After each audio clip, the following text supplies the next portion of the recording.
All right, go ahead, Ross. What was it that you wanted to talk about today?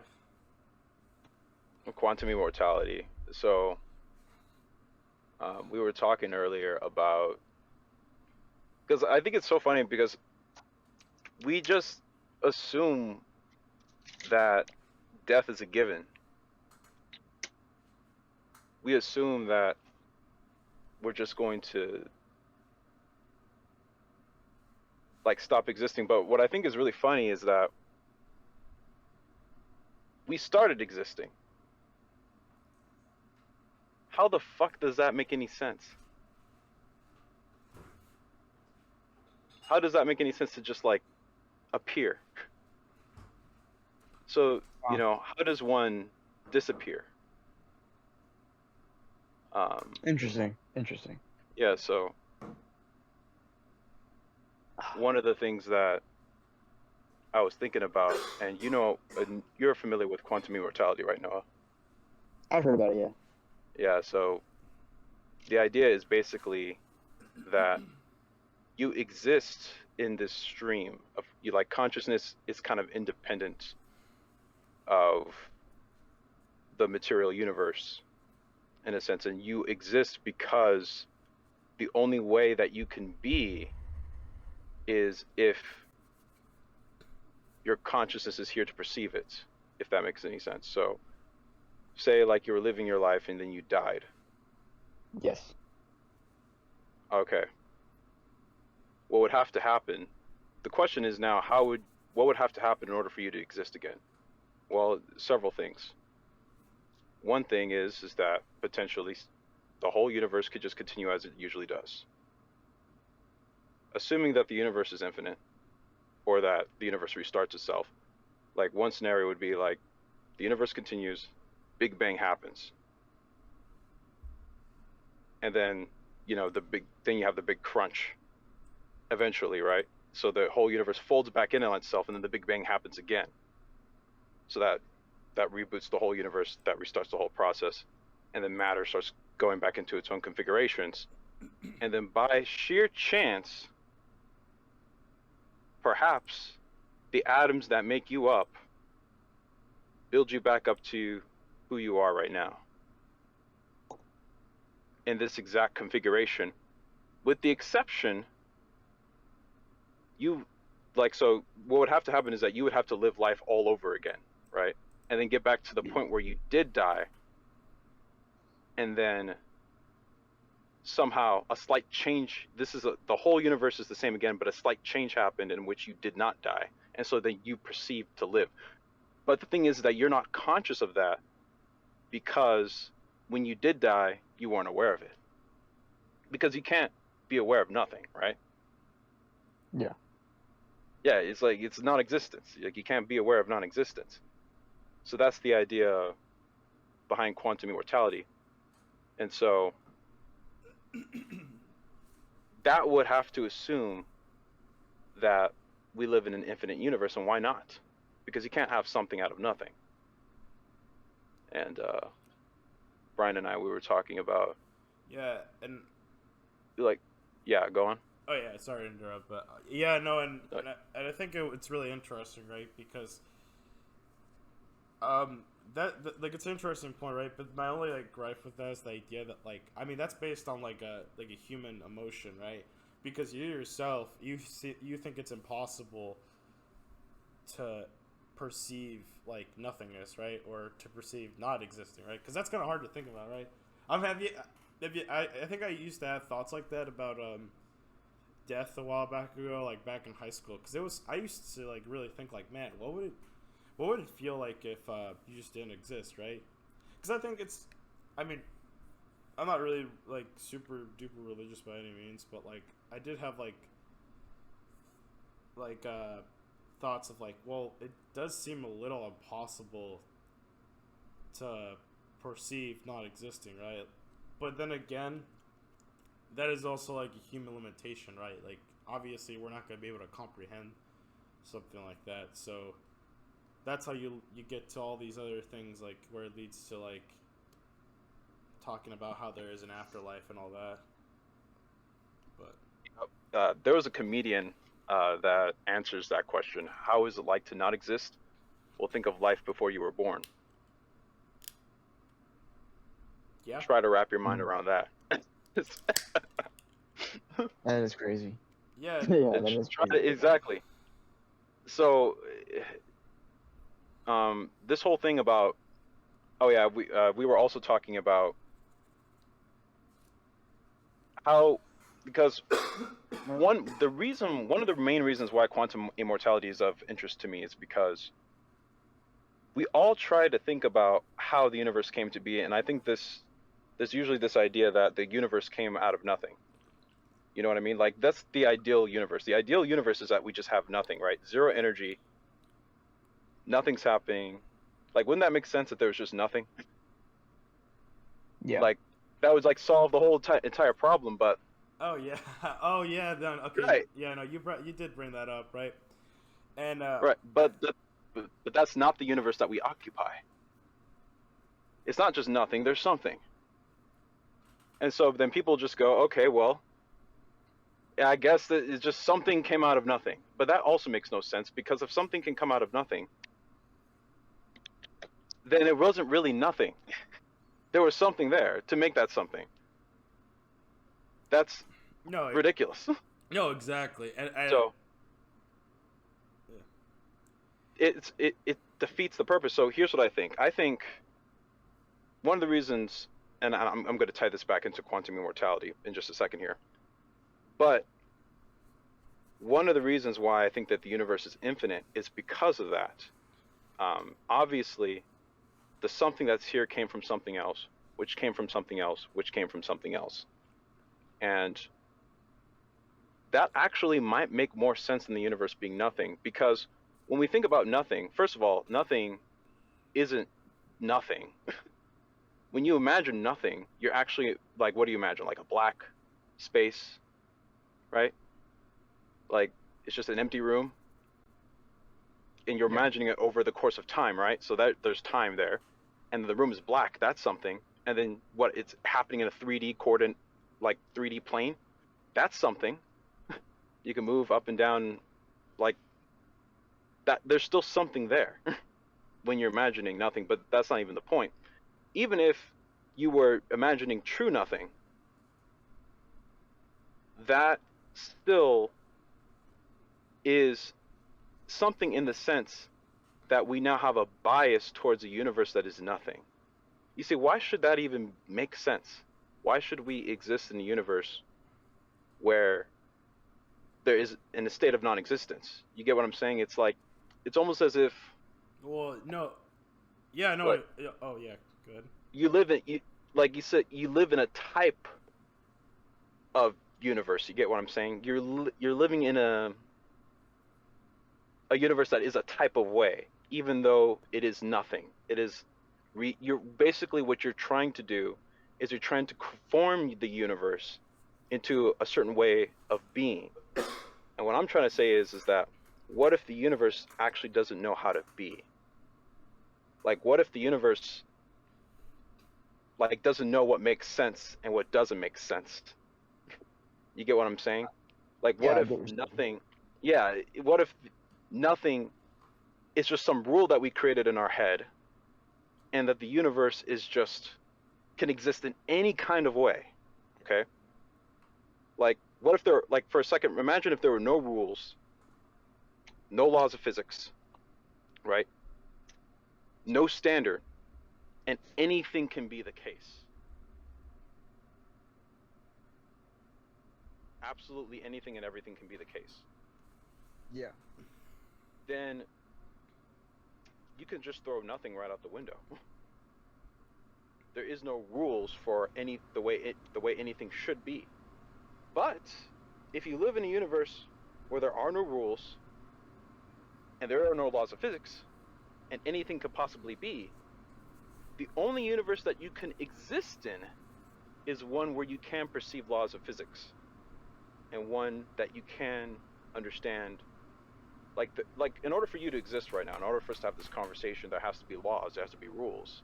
Like, we can't just live in a completely chaotic universe. Otherwise, we would fall apart.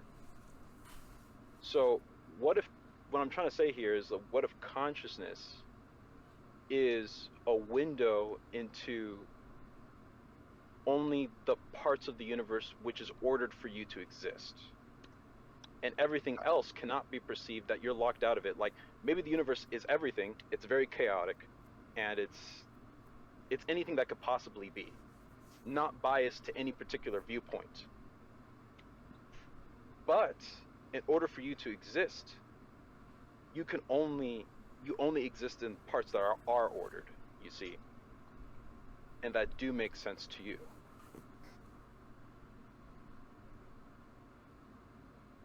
So if that is the case,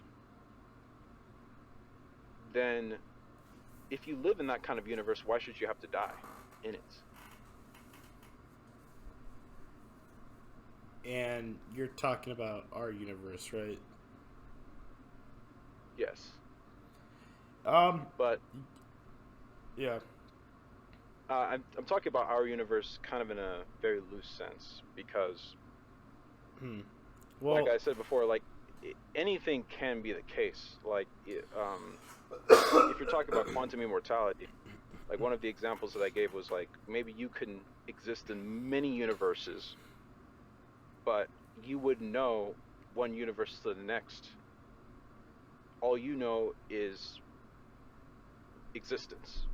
If you existed one moment and then you cease, like you died and you cease to exist maybe for like 1,000,000,000,000 years, and then you exist later on in a different universe where your particles have assembled to the way they are right now.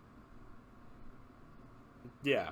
Oh, okay. That's the universe now, yeah, that you understand. So You see, so you're trying to say that your consciousness can transfer onto like other planes of existence, I guess. what if it could? That's what I'm trying to say. Now we don't even know what consciousness is. I mean, like who knows Yeah. if consciousness is Well, here, tied to anything material? yeah, and that's the only issue with like the theory, I'd say, is because of the fact that like, I mean, we don't even have a full understanding of like consciousness, like as human beings to begin with, because like there's still a big argument about it. Because a lot, there's some people who think consciousness is tied to like a connection of neurons in your brain, and you got other people who think like, oh no, it's like consciousness is just a soul that's in the body, and the body's just like a husk without that soul, And I mean, as of now, there's not really any physical science to prove otherwise. That what your consciousness is just your brain,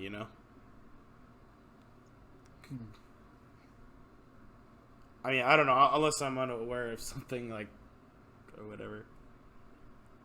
Well, I'm just going to make that assumption for right now. I'm just, what you're describing is classic materialism. I'm just going to make that assumption that your consciousness is your brain for now. Yeah, Because exactly. it's But here's the thing, though, right?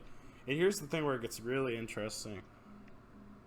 But we're in an age where we're eventually getting to the point where you're going to be able to transfer your consciousness onto a computer, though. So doesn't that in itself kind of also like prove that the idea that, oh wait, so maybe the brain isn't the only way a consciousness can like exist, and like maybe consciousness can exist in other planes, you know what I mean?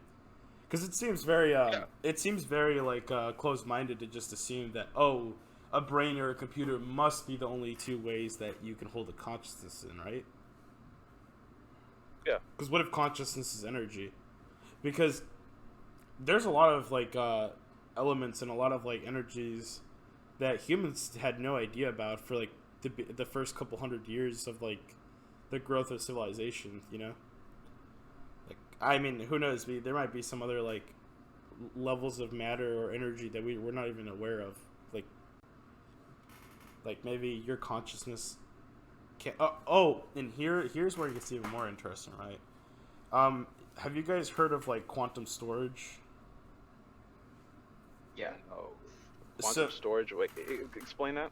It's the idea of like storing information at the quantum level. Wow. Yeah. So, yeah, how would that work exactly? I'm not exactly sure how it works, per se, honest. I mean, it hasn't been done yet. It's all theory at this point, but It's basically like storing it in like different kinds of matter. Like Oh, like I think yeah. I might have heard that like maybe a quantum computer, like you would store things that are like a qubit Yeah. of information, like you would store information in like a quantum format. Yeah, exactly. I mean, it hasn't really been done yet, I think, though. But I mean, it's just a theory. But if it were to happen, I honestly think that would prove the existence that your consciousness can exist in like other universes, you know. But I don't know. It's kind of confusing to think about because I mean, there's not really a lot of evidence to prove it. Yes. Yeah, there's definitely not a lot of evidence to prove anything, but Yeah. that that really honestly is a very interesting idea, especially quantum mechanics, because quantum mechanics, one of the crazy things about quantum mechanics is that when you basically the fathers of quantum mechanics, what they're trying to prove at its deepest level is that everything exists, or anything can exist in a superposition of pretty much anything, and it collapses down into a certain way once it's observed. Yeah. So really, if you really are trying to get down to the nitty-gritty of quantum mechanics, what they're trying to say is that anything can actually be the case, but once you've observed an object, your consciousness actually, in a very weird way, creates the universe that it sees. All observers do that. Mm. And so Okay. that's a very, very crazy idea, that if you're just looking at an elephant, that you Yeah. actually created that elephant. Oh yeah. Or No. it could have Exactly. been a massive phenomena, and then it collapsed into an elephant as soon as you observed it. Yeah. That's too radical for people to even think about. You But know. You know. It's kind of I mean, interesting. Oh, sorry. no, yeah, it's fine. But I mean, if you look at, and it's not that, it is really crazy to think about, but when you really understand relativity, because all quantum mechanics is just it's just another way of looking at relativity. If you look at Einsteinian mechanics, Einstein basically proved that time, space, and even distance is relative. Distance can change depending on the speed at which you're traveling. Oh. So if you're moving Yeah. through space at near the speed of light, a phenomena called length contraction can occur, in which the distance of objects change because you're reaching the speed of light. Mm. Yeah. It's a really twisted thing. So Before I forget, I think you mentioned something that I kind of remembered a while back ago. Is like when you see an elephant, like your consciousness technically creates that elephant, right? I well, think, yes, technically yeah, speaking, in your brain, like what you're perceiving, because because I think me and Noah had a conversation like that a while back ago, where we're talking about like how if someone sees a certain color a certain way, another person might not even be seeing that color the same way that you're seeing it. Like for example, my green could look like your red, like from what you perceive. You know what I mean? And you just would never really right? know exactly. But nobody would ever really know it until you like switched brains or something, Yeah, exactly. or And like you could never know it because you all your life you perceived green as red, or yeah, they perceived red as green. And I mean, who's right?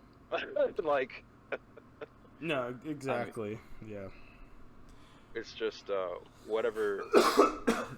However you started viewing the universe is just yeah. the way it's gonna be. And I think I think we talked about this before, right? Like the whole universe and like how I think I wanted to talk about this like in the beginning, but I wanted to mention like the idea of like how I think the Big Bang Theory, in my opinion, is kind of like one of the most like preposterous theories I've ever heard, because like I don't know, that sounds like a very like cocky statement to say, but like I'm just saying that just because the Big Bang Theory is literally based on a human concept, right? Because the whole idea about the Big Bang Theory is that it's based on a beginning and it's based on an end, right? And I think you mentioned this too, right? The universe Well, is okay.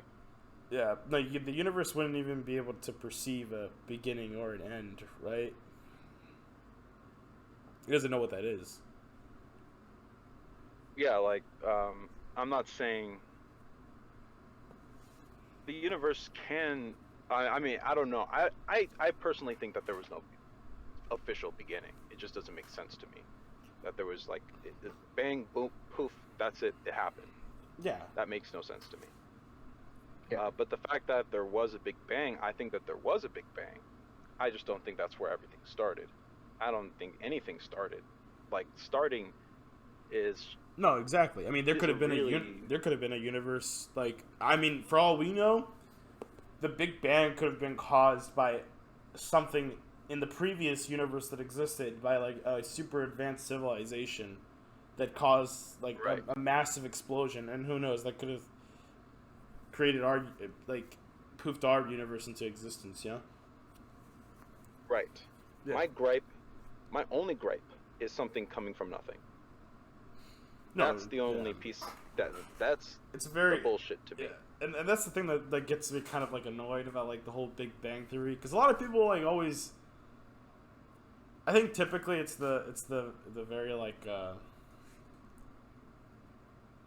people who like a lot of like self-proclaimed atheists or whatever, they always say, oh, I don't believe in God, I believe in the Big Bang, and I'm like, that sounds like a very very what's it called, kind of closed-minded thing to say. And I'm only saying that because like it just seems kind of weird to just assume that, oh yeah, that's the end all be all. Like it's almost like kind of like ironic, right? Because you're saying that you don't believe in God, but you believe in this one theory, which almost ironically it's almost similar or the same concept of like someone just blindly following a religion, you know? Yep. I think that Because there's not atheists, much. Oh yeah. well, atheists and Christians or theologians, should I say, have a very similar kind of mindset in the fact that they make a lot of assumptions. Like you got an atheist who says there is no God, right? Yeah. And you got a theist that says there is a God. All right. You already know my ideas about the theist. I mean, I could attack the theist all day, but for the atheist, have you seen that there is no God? Right? Were you there? Yeah, exactly. It's like, were you there in the beginning of creation? How the hell do you know that? The answer to that question. So that's why I'm agnostic, because it's like, okay, I cannot prove necessarily that there is no God, but I can't disprove it. Like it's I think to say that there is no God is almost just as absurd as saying that there is a God. Yeah, exactly. Yeah. Is there anything you want to say about this, Noah? Yeah, no, I was just sitting back and thinking. Yeah, no, yeah, I agree.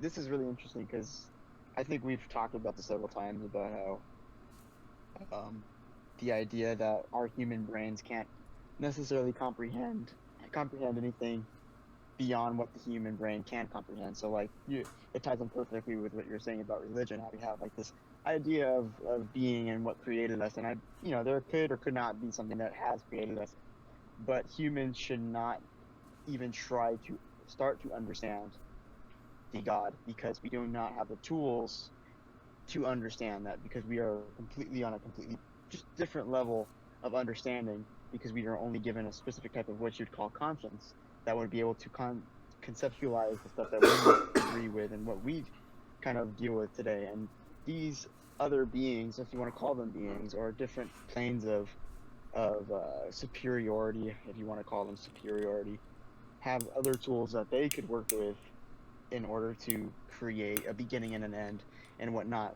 But that whole concept of beginning and end is also a very human concept. It's like what you were saying from the very beginning, which I do find that very interesting about how we it's very Lovecraftian as well, to assume that Oh yeah. we can't possibly know more than what humans know, and it could be a very frustrating thing because humans are very hinged on the idea of knowledge, and that's why all these theories appear.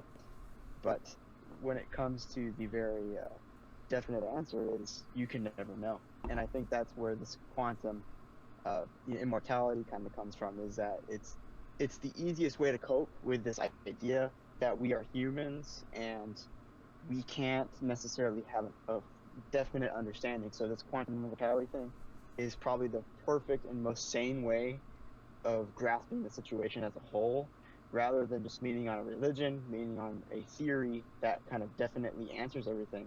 This is more of the thing that's just kind of saying, like, yeah, we're human and we only have the tools that we can to understand our worlds and what we've understood, and we kind of come from something separate that we don't necessarily have the words for or the comprehension for. If you're feeling my drift, you know. Yes, I Oh think yeah. that's very well said. I like the way you summed everything up. Yeah. No. Yeah. Are you about to say something? Oh yeah. No. I don't know if you've ever have you ever read H.P. Lovecraft before, Ross? No, I haven't. Oh no, because I think you'll find that really interesting. I think I mean, if you don't want to read it, there's also summaries of the stories that he wrote. But I think so obviously yeah, if you read his stories, it's usually based on otherworldly beings, entities and godlike things. But that's not the point I'm trying to get at. I think the point I'm trying to get at is the fact that his books always have a very existential theme, in the idea that the characters in these stories, they're being manipulated by these godlike entities, but they have no control over what they can do, and it's and I think the most disturbing thing about the entities that he wrote about is that they're these monstrous beings or creatures who are not good but nor evil, but they're just indifferent to what they do, so they just cause destruction on things without even having to care about it. And I think symbolically, it's kind of how the actual universe is, because Yeah. I mean, obviously we haven't seen any tentacle-ish gods or whatever, like Cthulhu or something, but I think the universe in itself is a very monstrous being that doesn't really care if we exist or not. I mean, the universe could care less, regardless if we like it or not. The sun is kind of a ticking time bomb, It's if we don't get off this rock before that, I mean, inevitably we're gonna die out. Or I mean, we might even kill each other off before we even get to that point, anyways. Or if we do get far into that point, we'll probably already be evolved into a tech-based civilization that probably has no longer uses husk-like bodies. Maybe people are just born and their just consciousness just gets kind of just gets put into this hive mind of information. That's an interesting idea. I mean, if you just look at the if you just look at people individually, you could just tell that the universe doesn't give a care whether you exist. Like a tsunami wipes out 250,000 people, and you just look at your lifespan or what happens to other people just of natural causes. It's yeah. Oh yeah. It just doesn't care. Yeah. And I mean, if you really want to get how existential Lovecraftianism could be, there's this being that Lovecraft wrote about. It's this. It's basically the beginning of the existence of this universe, right? In Lovecraft's universe. where this being, it's called Azathoth, right? It's like this monstrous like entity that basically he's dreaming right now, right? Because Azathoth is asleep, right? Who's asleep? Azathoth, Oh, okay. this like I don't know who godlike. that is. It's But like it's an okay. entity in his writings. But Okay. basically, he's asleep right now, and he's like, dreaming, right? And Uh huh. and when he wakes up, that's when we all cease to exist, and like existence just disappears within an instant because everything that's going on right now in our universe and with me and you, it's just his dream. Like he's just dreaming it all up. Shoot. Yeah. It's if we're his dream. Okay. Yeah, exactly. Like that's Well, that's the trippy because there's an additional level of trippy because not only are you his dream, but because you're his dream, that means you're him. exactly. And everything, and I think that's the most craziest part, right? Is that's how vast and powerful, and like we can't even begin to comprehend this being because he's dreaming up this whole universe with millions of entities in it. And yeah, not millions, billions, trillions of entities in different planets in it. It would also mean that every single thought you have, like your whole conscious experience, It's just a piece is of him. actually him. Exactly, it's a piece of him. So, like, as soon as he wakes up, that would be like, as the second he wakes up, that would be like you coming to realize that you're him. Yeah. That's so. How could you really be upset? I don't know. You wouldn't even be able to comprehend it because you would just forget. Yeah. You would realize that you're everything, or you're him, and you're one. Like all, you'd realize that you're one with everybody that you know.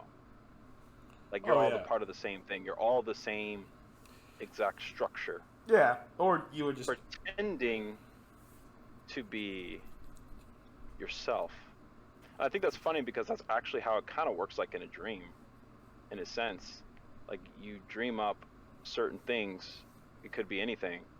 Yeah. And it's almost like. And I think the scary thought about the people in these dreams that you create in. I mean, because we don't even know, right? Because you could probably put those people in a simulation, and like you could probably record someone's dream, right? Put it in a simulation, and apply AI on all that, and the characters in these dreams will perceive themselves as real. They think that they're real, but they don't know that they are just a part of you. Like they were created by you. Right. Yeah. That's trippy. I mean, I'm gonna tie this into like the regular. If you just like look at the regular universe, and you look at objects. Why should any object be the object that you see? Like let's say you look at a car. A car looks like a car to you, and your mind calls it a car. But what is a car really? Well, you look at a car like, okay, it's got 4 doors, right? It's got some glass. I mean, it's really made up of honestly a bunch of atoms, right? But you don't see trillions of atoms, right? You just see a car. You don't see all the infinite complexities of what that car actually is. Your mind, in a sense, chooses a more simplified version of reality, because in actuality, I think that the car doesn't think that it's a car. Your brain, or your mind, or your whatever you want to call it, you think that that's a car. But who knows? Maybe from a universal perspective, maybe the universe might say, "Oh no, that's not a car. That's like 67 trillion atoms, or not even atoms, like subatomic particles, because those atoms are made of other stuff, right?" Yeah. Or whatever. And then you also have to take into account time. I mean, like a car only looks like a car because you're viewing it at the speed that the universe is passing by for you. But what if you perceived the universe as happening, I don't know, like what if 1 second took 1 billion years? Then you wouldn't see a car, you would just see, I don't know, like an explosion. Like there would be no car. It didn't exist long enough for you to really see that configuration, so there wouldn't be anything to really see. Or if you were looking at the same object, but you were the size of an electron, then really there is no car here. There's just like empty space. Yeah. There's no object to really see there. Everything is too spaced out. So a car can only really be a car at your perception of time, at your specific size, with your specific kind of mind. And so consciousness, I think, has a much bigger role to play in your experience and existence of reality in many, many deep ways. So I think it's kind of funny, like, viewing reality as kind of like a dream, because I think it is kind of almost like a dream. Oh yeah, I mean, no matter how you look at it. I mean, there's been stories about people who have gone into a coma, and they say they've had dreams that felt like they were living 30 years of their lives, and when they wake up, they have like suicidal thoughts because everything that's been going on with their life, like in those 30 years while they've been in a coma, like they were probably in a coma for like maybe a couple weeks, couple months, but they were perceiving like years in their dream. Like maybe they could have gotten a job, they could have started a family, and then to just wake up from like that super long dream and just to realize like, oh wow, like it's all a lie, and it's kind of unbearable to think about, you know? That is actually a trip. Yeah. You know what? I didn't even think about that. Like, what if you had a, like, I guess it could kind of make sense. Like, you're in a coma, and then, like, you would have a dream, right? Or a thought while you're in that coma. And then you just have another dream about the last dream you had, right? And then you make a continuation. So it's like a dream, but with consistency. But you can't really compare the dream to waking life, because the dream is kind of all you know as you are in a coma. So like you have like a dream, let's just say for a few weeks you have a dream, like maybe you have like 14 different dreams. Yeah. And time is being modulated in each of those dreams. And every single time you have a dream, you're like remembering the last dream and you're making a continuation off of that. Yeah, that's pretty trippy. Yeah. You would never know that those are all dreams until you woke up. Oh yeah, no, dude, I've had like like dreams like that. Like I've had really disturbing dreams where I thought they were real, and I wake up and I'm like, oh, thank God it's not real. This. Oh yeah, absolutely.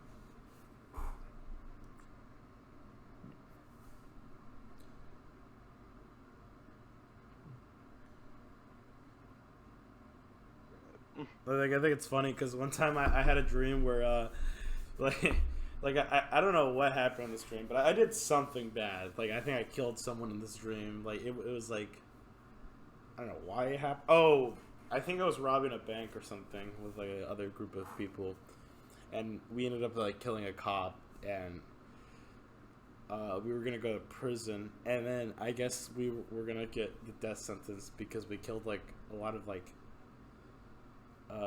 people that day. And the whole dream I'm just like, damn, why did I do something this stupid?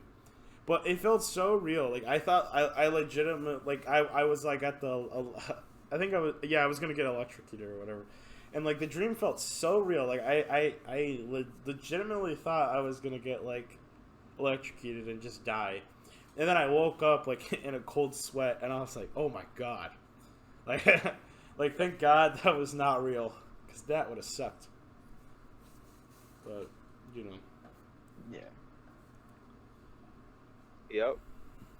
And I think that's I think we've all had those dreams where it's like you can't you don't know that you're dreaming until you wake up. But I think that's so funny because you're so convinced that the dream is real, and it is possible to experience a dream that you believe is real. So how do you trust regular reality? Well, I think another that's really funny. principle. Like, what's up? Oh, that one principle where it's called "I think, therefore I exist." That's ways of people coping with that idea or ideology of what is the reality I'm in isn't necessarily here or there. A lot of people like to lean on the idea that I think, therefore I exist, and that kind of just gives people the reassurance that, okay, well, I'm thinking, therefore my existence is imminent. Interesting. So what would you have to those people who say that? Well, I think it's kind of funny because how do you even know that you really truly exist? Now, a lot of people say that that's kind of self-evident that you exist, but let's say for a second that your existence is predicated on a few factors, like, for instance, free will. Like, can you really say that you exist if, like, all your actions, emotions are, let's say, predetermined by a different source? Like, you as a self is an illusion because everything that you're doing is based off something else. Like, Got it. there's like a determinist idea. Like, you live in a deterministic universe in which every single atom or every single idea or every single thing that you do is basically at the mercy of what happened before you. You're like in a constant cause of the universe. So to say that you exist independently of the universe is kind of like almost like an illusion. But it can Yeah. only, it's almost like you're like in your own little pocket. And so Yeah. the universe kind of sees itself as you, but you is an illusion because you cannot actually make your own decisions. It is actually just the universe acting through yourself. And really, you can be anything. You can be anything, but you see yourself, you see, like, the universe sees it's happening, it happens to see you, or this shape, this form. It is looking at a form which is ultimately relative. That could be any particular thing. Yeah. So, Yeah, no, I agree. I mean, Because no, I would agree because that would also you could also argue the fact that thoughts are predetermined and that you just ultimately are given thoughts rather than coming up with them yourself, oh, right. That would not. I think okay. So no, okay. That is a really great statement because that just kind of reminded me about the whole concept of like what love is, right? Because since the beginning of time, I would say that for the most part, most people who are in like relationships or like I guess you could say friendships or like marriages or just anything, right? Like something like very strong love, right? But like what's love? You know what I mean? Because I've talked with this to people before, and I mean, for the most part, this type of theory like disturbs people at the idea that like what if like love is just nothing more than just chemical reactions, right? Because that's what the brain is, right? Right. Because I mean everything that you do is caused by a multitude of chemical reactions. Like there's a reason why you like to do certain things. Like there's a reason why some people like to play video games. There's a reason why some people like to indulge in alcohol or eat a lot of food and all that, or just do anything that makes them happy, right? Because we're at a constant chase of dopamine, right? Right. And I think it harps into this whole idea of what if like life is just a constant chase of of dopamine rushes to just make us forget about the kind of like the cruel reality of like what existence is and survival, right? Because beforehand, like humans, we were like constantly surviving, right? We were constantly struggling just to like live, get by, or like just live in the caveman era. People didn't really have like a multitude. You know what dopamine was back in the day? What a dopamine rush was back in the day? Managing to find a piece of meat or a piece of or a couple berries and some leaves to eat for the day. Those were the dopamine or sex or taking a shit, I guess. Those were the dopamine rushes back in the day of like the caveman era. But Yes. but now it's completely different. Now we have dopamine is just plentiful, right? It's everywhere, and I'm getting a little off track here by saying this, but I think the reason why there is a lot of like unproductive people in the age we live in, or people who are just willing to just be slaves to certain things and just have very low expectations for their life, is because they have a constant stream, or we live in an age where there is a constant stream and plentiful resources of dopamine rushes, that people don't feel like they have to like try as hard to have a pretty decent lifestyle, you know? Yeah. But yeah, anyways, but besides that point, I'm gonna get back to what I was talking about. Just the theory, just that fact, right? The fact that you are in existence, your being, like your consciousness, like just as all humans, we're all like chasing dopamine, right? And that's why I think like it was pretty interesting, like what Noah said, like the idea that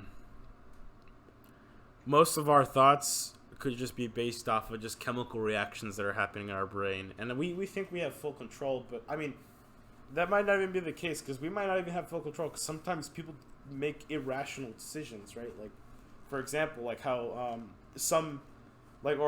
for example, like a husband finding his wife or something sleeping with another man, and he gets into like a full rage, right?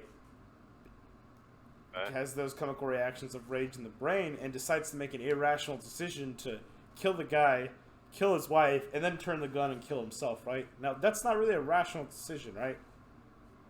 Like, what you would agree? No, I don't think that's rational. I mean, I'm pretty sure he came up with some rationality in his own head for it, but that doesn't seem rational to me.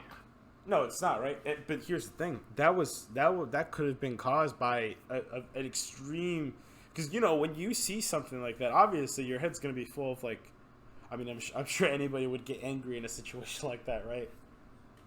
Of course. And everybody's brain is differently, and everybody's, like, chemical levels are different, like, right? Biologically, all our brains are different, right?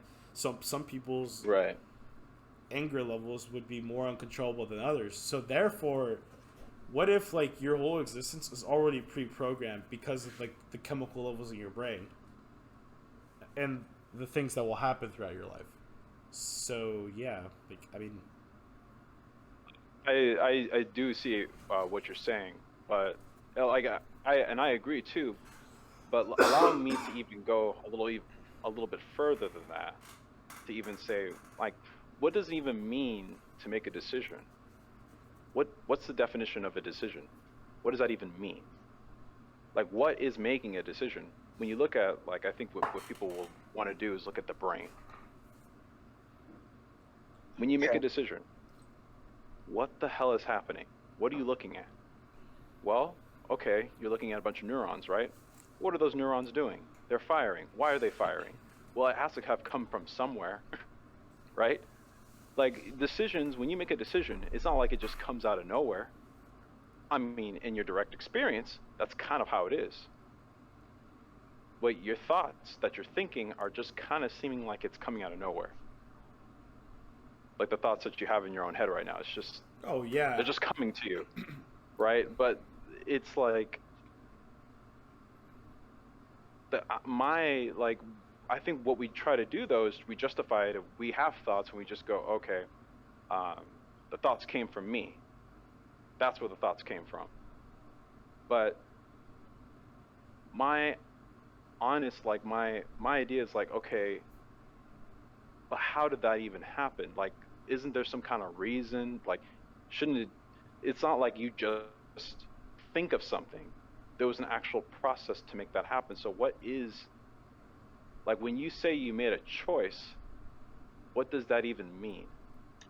And I've come down to like, either it's going to be one of these two options. Either it's completely and totally random, right? It's like the universe is randomly making you do stuff, or it's predetermined. Because what does it even mean for you to be you? Right? If you're going to say that you, like, again, if you're going to say that you are material, well, that material is doing something, right? Like, neurons are coming, like, they're firing for a specific reason. They're not just magically, like, what are neurons doing? They're either doing one of two things. They're either magically coming up with something, right? They're just, like, magically creating information, or they're getting their information from somewhere else. One of the two things, right? It can only be one of those two things. So either you're random or you're predetermined. Which is it? So that's why I think it's kind of bullshit to say that. It's kind of harsh to say, but it's like, I think free will. I'm not really buying this whole free will argument. And if you don't buy free will, then you're kind of not even buying the existence of a self. If you're not really buying the idea and the whole idea of the self, then you're just kind of saying that the universe is kind of holistic, and we think that we're independent of the universe, but in actuality, we are just the universe confusing itself. That's pretty much all that's happening here. Yeah.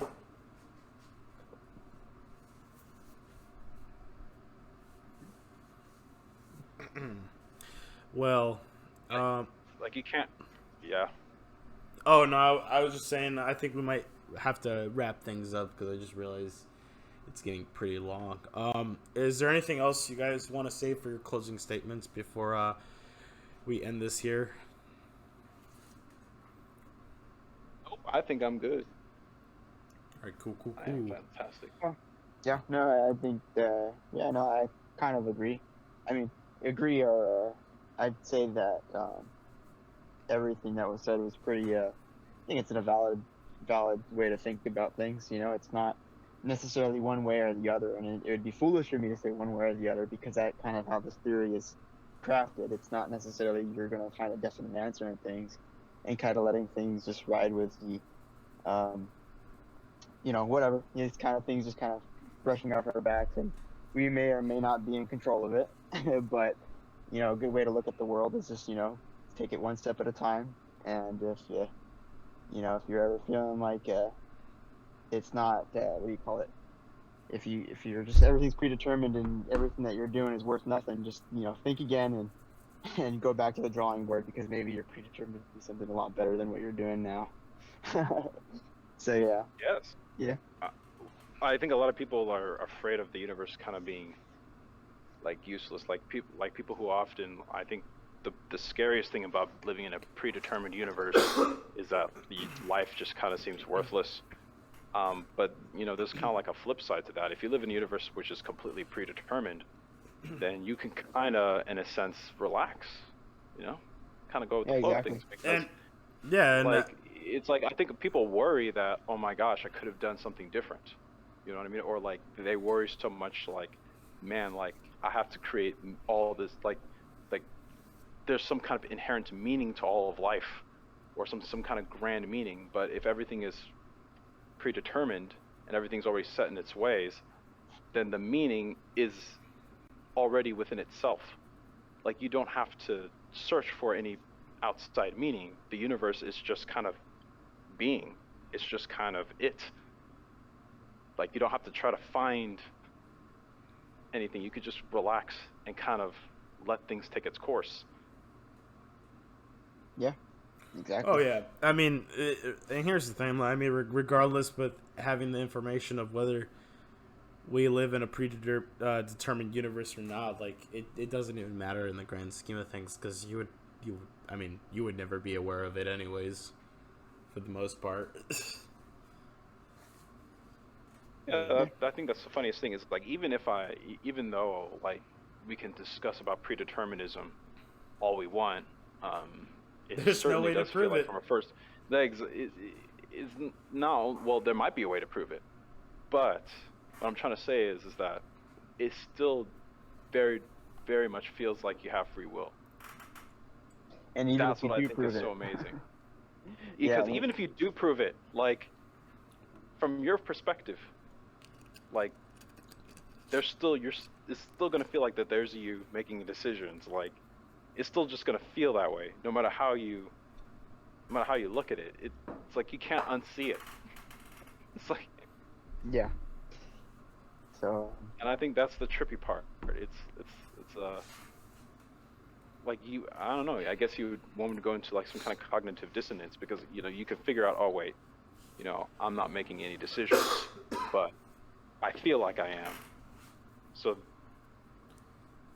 Yeah. it's a trip. yeah, I think that's perfect. I think that's perfect. You know, it's just how we perceive things, and that's just how it's going to be. And don't let that get you down. Yeah. All right. Well, I think it's a good way to end it off. I think we've had a pretty good discussion here, and yeah. Well, I can't wait for the next topic or whatever we talk about next, I guess. Oh, dude. Next Dude, I topic. think we should we'll talk about some social issues. Oh, That's what I want to do. yeah, definitely. Like, mhm. What were you I think saying, though? Oh, next topic. I was saying optimistic, pessimistic nihilism. Since that's how Oh. we kind of ended this shit. Oh no, that's actually okay. Yeah, no, definitely. Yeah, we could definitely talk about that next, because I think this one might have been a little too pessimistic for some people. Oh, I mean, oh no, this is just the beginning. If people were to hear like me talk, like a lot of my stuff is like, a lot of my ideas are very pessimistic. oh yeah, I mean, I mean, but I got some positive ideas, but like it's like, I think pessimism is like I don't think pessimism is always a bad thing, right? I know that kind of sounds ironic to say, but I mean, sometimes being pessimistic could also be motivation, right? Because like of the whole concept of I think me and you were talking about this earlier, Ross, right? Is like the idea of like you had mentioned that it seems like every year of our lives passes by faster and faster, right, as we grow older. And then I think I said about the whole idea, like, yeah, I mean, if you really think about it in the grand scheme of things, life kind of passes by in the blink of an eye, and if it really comes down to it, we don't have much time on this earth. Like our lives are very short, right? But even with that yes, pessimistic thought, or not thought, even with that pessimistic thought, it's kind of like some motivation, like it could turn into a positive thing, yeah, right? Because we have such a short, limited amount of time on this earth and like just this realm of existence, it kind of motivates you to try to do your best and leave a mark of what you can do with the little time you do have. Or you could just be a little whiny fucking bitch and just not do anything. But true. Yeah, you can do that too. Yeah, we were talking about that yeah, earlier. yeah, exactly. It's like you either play the game or you complain about how lame it is. It's like one or the other. Yeah, and I think I'd rather. I thought about this question really. Like, there's a question of would you want to live forever? I thought about that critically, and maybe I wouldn't want to live forever. For the meaning that, like maybe I'd want to live longer, but maybe not forever, because when you live for a brief period of time, it makes that brief period of time so much more valuable. Oh no, There's like a certain beauty in like knowing that this is all going to end. Yeah, You know, no, it's like, man, like it makes you feel like, okay, not like I don't have a lot of time, so I have to do something. Like I yeah, have to make something happen. I have to leave a mark before it's time to go. But if you like had forever, it's like, yeah, no, well, I have forever definitely. to do anything. So like I can be a bum. I can do whatever because I got a trillion years to get done. And then also, I mean, would you want to live for that long? It's like, it's forever. No, yeah, no, and I think So it's that like, that ties into the whole idea of like how um having a life of like having ups and downs is kind of necessary, right? Because if you had a life of just always having like good times, never having any bad times, it would make those good times like eventually just seem kind of worthless, right? And you would have a very like bland and pointless life. And I think that's why typically a lot of like kids or children who are born into like rich families or very like good stable families, very nuclear families, tend to have like a kind of a sense of like they're missing something, right? And I think the what they're missing is the idea of like not having any adversity, right? Because as humans, we were designed to have adversity in our lives. Like that's just how our brains work, right? And the only reason our brains are structured that way is because back then, as humans, we were born in a very very hard times. You know, like we had to like hunt for our food, we had to like scavenge. We didn't have like all these luxuries that we do nowadays, right? I think that's another reason why depression is so common also. But okay, that's a whole nother topic in itself. But we do gotta end this though. But yeah, all right. it was a good little discussion with you guys, and yeah, can't wait to talk on the next little discussion. All right, see you guys. Sure, dude. All right.